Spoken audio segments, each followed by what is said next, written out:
Yeah, you're going to hear those cars behind me. The ARCA race just started. They're making laps right now behind me. It is warm out here, but the breeze actually makes it feel pretty nice. Let's start, though, with the view over in Gaston County from our Mr. Sparky Carolina Camera Network.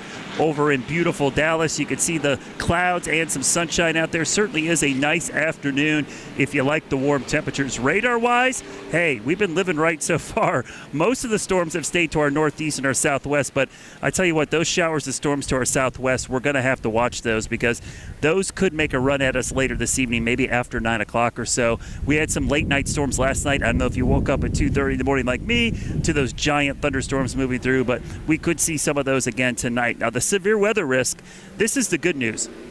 Overall this weekend, the risk in our area is pretty low, but I want to focus on Indianapolis because we've got a big duel going on, a double going on. Kyle Larson trying to run both the 500 and the 600 in the same day. And the 500's got rougher weather up there in Indy. They've got a high risk for severe storms, while down here in Charlotte, we should be in the clear from severe, but we could still have a pop-up storm. Here's a look at those futurecast images of the radar. You see a couple pop-up storms tonight and tomorrow. And in the afternoon, I think they'll be mainly north and east, but many areas could stay completely dry.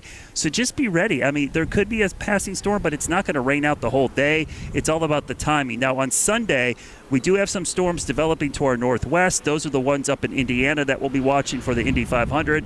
We should stay dry until Monday. Believe it or not, Monday could end up being the worst day. So we got to get the race in on Sunday because I think Monday would be a rougher task to try to get that race in just because of how much stormies we could see along that front.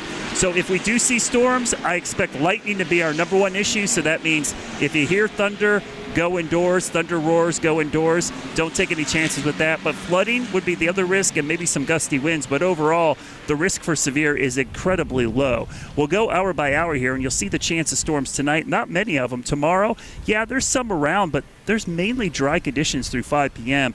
And then on Sunday we wake up dry. We get into the afternoon.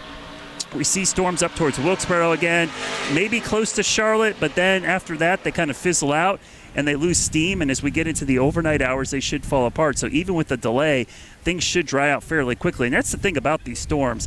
Outside of Monday, these will be quick hitters. They'll be in and out. So even if you see one, just take a break for an hour, then you can go back outside. I'm feeling this now. The humidity is sky high. It's super muggy. It's going to stay that way through the weekend. But if you like drier air, next week, the dew points return to the 50s.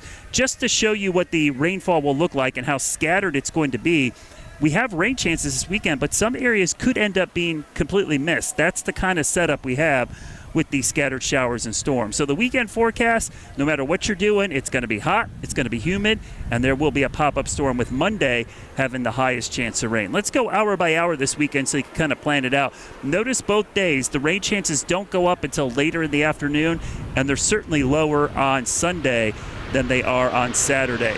Your Guy Roofing 7-day forecast.